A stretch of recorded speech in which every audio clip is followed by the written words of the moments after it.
Hello friends, welcome to my channel study Adda. और आज मैं आप लोगों के लिए फिर से पॉलिटी का सेट लेकर आ गया हूँ, जो आपके आने वाले कोई भी एग्जाम हो उसके लिए बहुत ही ज़्यादा उपयोगी साबित होगा। क्योंकि जो भी इसमें मैंने पॉलिटी के क्वेश्चन लिए हैं वो सब एग्जाम बेस्ड क्वेश्चन है और ये सब क्वेश्चन आपके एग्जाम में आए हुए हैं। तो बिना किसी टाइम वेस्ट किए चलिए शुरू करते हैं। इससे पहला जो क्वेश्चन है, भारतीय संविधान के किस अनुच्छेद के तहत लोकसभा में अनुसूचित जातियों तथा जनजातियों के लिए आरक्षण दिया गया है? तो इसका जो आंसर होगा वो होगा ऑप्शन नंबर ए यानी कि 330। यानी कि अनुच्छेद 330 के तहत लोकसभा में अनुसूचित जातियों तथा जनजातियों के लिए आरक्षण दिया गया है। इसको आपको ध्यान रखना है। नेक्स्ट क्वेश्चन है, अंडमान निकोबार द्वीप समूह का न्याय क्षेत्र किस न्यायालय के देखरेख में आता है? इसका जो आंसर होगा वो होगा ऑप्शन नंबर बी यानी कि पोर्ट ब्लेयर में कोलकाता हाईकोर्ट के सर्किट बेंच में ये आता है। इसको आपको ध्यान रखना है।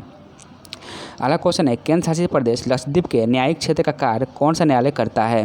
तो लक्षद्वीप जो है इसका न्यायिक क्षेत्र का जो कार्य है वो है केरल हाई कोर्ट में, यानी कि ऑप्शन नंबर बी जो है इसका आंसर होगा।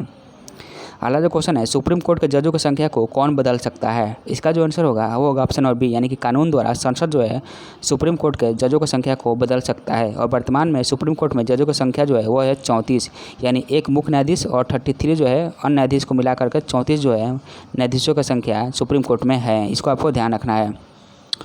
अगला जो क्वेश्चन है, सुप्रीम कोर्ट के मुख्य न्यायाधीश के रूप में कार्य करने के लिए व्यक्ति को उच्च न्यायालय में कम से कम कितने वर्ष तक कार्य किया जाना चाहिए? इसका जो आंसर होगा वो होगा 10 साल तक, यानी कि 10 वर्ष जो होगा इसका आंसर होगा। अगला जो क्वेश्चन है, दिल्ली को राष्ट्रीय राजधानी प्रदेश संविधान के किस संशोधन द्वारा बनाया गया? इसका जो आंसर होगा वो होगा ऑप्शन नंबर बी यानी कि 69वें संविधान संशोधन द्वारा दिल्ली को राष्ट्रीय राजधानी प्रदेश बनाया गया था। इसको आपको ध्यान रखना है। अगला जो क्वेश्चन है, भारत में 3 स्तरीय पंचायती राज प्रणाली कितनी जनसंख्या से ऊपर राज्यों में है? तो इसका जो आंसर होगा वो होगा 20 लाख, यानी कि ऑप्शन नंबर सी जो है इसका आंसर होगा। अगला जो क्वेश्चन है, भारत में एक राज्य में कार्यकारी शक्ति के संदर्भ में निम्न में से कौन सा कथन सही है? इसका जो आंसर होगा वो होगा ऑप्शन नंबर बी यानी कि राज्य के कार्यकारी शक्ति राज्यपाल में निहित है और राज्य में वास्तविक कार्यकारी प्राधिकरण मंत्रिपरिषद है, यानी कि ऑप्शन नंबर 1 और ऑप्शन नंबर 2 दोनों इसमें सही होगा।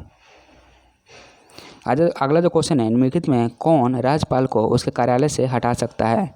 इसका जो आंसर होगा वो होगा राष्ट्रपति, यानी राष्ट्रपति ही राज्यपाल को उसके कार्य से हटा सकता है। अगला जो क्वेश्चन है, निम्नलिखित धार्मिक समुदायों का विचार कीजिए, यानी सिख, बौद्ध, जैन और पारसी पूछ रहा है।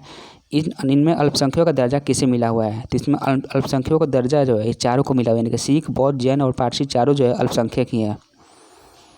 अगला जो क्वेश्चन है, चुनाव आयोग के बारे में कौन सा कथन सही है? इसका जो आंसर होगा वो होगा ऑप्शन नंबर बी, यानी इनमें 6 साल का कार्यकाल रखने वाले व्यक्ति सदस्यों का समावेश होता है। बाकी 3 जो है वो गलत है। इसको आपको ध्यान रखना है। अगला जो क्वेश्चन है, संविधान के निम्नलिखित अनुच्छेदों का ध्यान दीजिए। अनुच्छेद 72 जो है राष्ट्रपति की क्षमा शक्ति से ये सही है।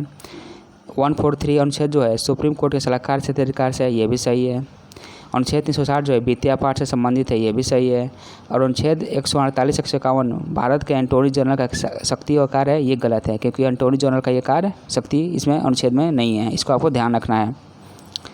अगला जो क्वेश्चन है, भारतीय संविधान की 6ठी अनुसूची किन 4 राज्यों में अनुसूचित क्षेत्रों एवं अनुसूचित जनजातियों के प्रशासन और नियंत्रण से संबंधित है?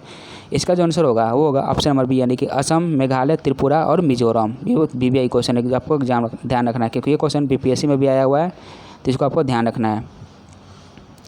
अगला जो क्वेश्चन है, भारत के संविधान के निम्नलिखित अनुसूची में कौन सा नया राज्य बनाने से संशोधित किया जा सकता है? तो इसका जो आंसर होगा वो होगा पहली अनुसूची, यानी कि राज्यों और संघ जो है वो पहली अनुसूची में ही आता है, इसीलिए इसका आंसर होगा वो होगा ऑप्शन नंबर ए।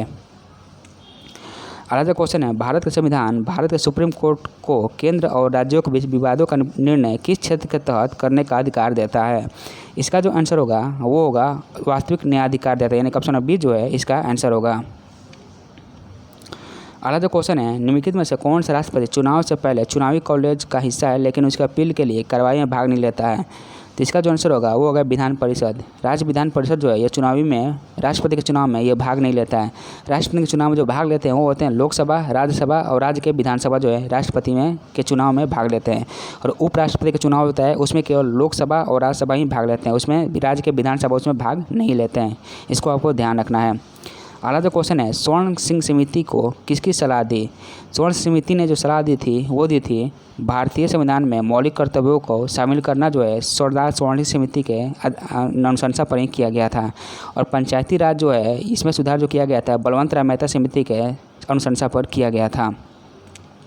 अगला जो क्वेश्चन है, लोकसभा के सर्वाधिक सीटें अनुसूचित जाति के किस प्रदेश में आरक्षित है? इसका जो आंसर होगा वो होगा मध्य प्रदेश में, यानी कि लोकसभा के सबसे अधिक अनुसूचित जनजाति के जो सीट है मध्य प्रदेश में आरक्षित है। अगला जो क्वेश्चन है, निम्नलिखित कार्यकर्ताओं या अधिकारियों को प्राथमिकता को अपने वास्तविक क्रम में व्यवस्थित करें। इसका जो आंसर होगा वो होगा 1, 2, 3, यानी कि पहले होगा वो होगा राज्य के गवर्नर, उसके बाद प्रमुख राष्ट्रपति, उपराष्ट्रपति, उप प्रधानमंत्री, और तीसरा जो होता है राज्य और लोकसभा में केंद्रीय विपक्ष के नेताओं के मंत्रिमंडलीय मंत्री, यानी ऑप्शन नंबर ए जो है इसका आंसर होगा। अगला जो क्वेश्चन है, निम्नलिखित में से कौन सा विषय 7वीं अनुसूची की समवर्ती सूची में है? इसका जो आंसर होगा वो होगा वन। वन जो है यह समवर्ती सूची में आता है, इसको आपको ध्यान रखना है। अगला जो क्वेश्चन है, उपराष्ट्रपति को हटाने का प्रस्ताव किसमें पेश किया जा सकता है? तो उपराष्ट्रपति को हटाने का जो प्रस्ताव है केवल राज्यसभा में पेश किया जाता है, क्योंकि राज्यसभा का सभापति जो होता है वो उपराष्ट्रपति ही होता है। और जो राष्ट्रपति होता है, राष्ट्रपति को हटाने का जो प्रस्ताव है वो लोकसभा या राज्यसभा में से किसी में भी पेश किया जा सकता है राष्ट्रपति का, लेकिन उपराष्ट्रपति का सिर्फ और सिर्फ राज्यसभा में ही पेश किया जाता है। अगला जो क्वेश्चन है, सीमा प्रबंधन विभाग का किस मंत्रालय के अंतर्गत विभाग है? तो सीमा प्रबंधन विभाग जो है यह गृह मंत्रालय के प्रबंधन का विभाग है, इसको आपको ध्यान रखना है। अगला जो क्वेश्चन है, क्षेत्रफल के हिसाब से भारत की सबसे बड़ी लोकसभा क्षेत्र कौन सी है? इसका जो आंसर हो जाएगा क्षेत्रफल के हिसाब से सबसे बड़ी हो जाएगा लद्दाख, यानी ऑप्शन नंबर बी जो है इसका आंसर होगा। अगला जो क्वेश्चन है, निम्नलिखित में से किन राज्यों में विधान परिषद है? तो विधान परिषद जो है वो है उत्तर प्रदेश में, उसके साथ ही बिहार में, उसके साथ ही कर्नाटक में, उसके साथ ही तेलंगाना और आंध्र प्रदेश में, और उसके साथ ही महाराष्ट्र में। ये 5 राज्यों में विधान परिषद अभी फिलहाल में है। जम्मू कश्मीर में था, लेकिन जम्मू कश्मीर में विधान परिषद अब खत्म हो गया, क्योंकि अब वो राज्य नहीं रहा अब वो, इसीलिए। अगला जो क्वेश्चन है, अंडमान और निकोबार आदिवासी जनजातियों का संरक्षण संशोधन विधेयक 2012 संविधान के अनुच्छेद 240 के तहत जारी किया गया, जो राष्ट्रपति को केंद्र शासित प्रदेशों के मामले में आदिवासी जनजातियों की सुरक्षा के लिए ऐसे उपाय करने की क्षमता प्रदान करती है। यह विनिमय निम्नलिखित जनजातियों में से किसकी रक्षा करेगा? तो इसका जो आंसर होगा वो होगा जरवास का, यानी ऑप्शन नंबर डी जो है इसका आंसर होगा। अगला जो क्वेश्चन है, निम्न में से कौन सा आपदा प्रबंधन अधिनियम 2005 के तहत गठित राष्ट्रीय आपदा प्रतिक्रिया निधि का संचालन करता है? इसका जो आंसर होगा वो होगा केंद्रीय गृह मंत्री, यानी ऑप्शन नंबर बी जो है इसका आंसर होगा। अगला जो क्वेश्चन है, निम्न में से कौन सा कर केंद्र सरकार द्वारा विशेष रूप से लगाकर करों में से एक है और भारत के संविधान के 7वीं अनुसूची की संघ सूची में उल्लेखित किया गया है? तो इसका जो आंसर होगा वो होगा 1 और 2, यानी कि निर्यात कर और समाचार पर विज्ञापन पर टैक्स, यानी दोनों जो है यह इसमें उल्लेखित है। और लास्ट क्वेश्चन है, केंद्रीय बजट में शामिल गैर वोट योग्य शुल्क एवं चार्ज के लिए व्यय में शामिल हैं। ऑप्शन दिया हुआ है, संसद के घरों के प्रेसिडिंग अधिकारियों के वेतन एवं भत्ते, सुप्रीम कोर्ट एवं उच्च न्यायालय के न्यायाधीशों के वेतन एवं भत्ते, कैग के सैलरी और भत्ते, सुप्रीम कोर्ट के सेवानिवृत्त न्यायाधीशों का पेंशन, या उच्च न्यायालय के सेवानिवृत्त न्यायाधीशों का पेंशन। इसमें कौन सही है ये आपको बताना है। तो इसका जो आंसर होगा वो सब, यानी कि पहला भी सही है, दूसरा भी सही है, तीसरा भी सही है, चौथा भी सही है और 5वां भी सही है, यानी ऑप्शन नंबर डी जो है इसका आंसर होगा। और ये था आज का मेरा लास्ट क्वेश्चन। आई होप आप लोग को वीडियो पसंद आएगा, तो वीडियो को लाइक कीजिएगा, मेरे चैनल को सब्सक्राइब कीजिएगा। मिलते हैं नेक्स्ट वीडियो में। Thank you.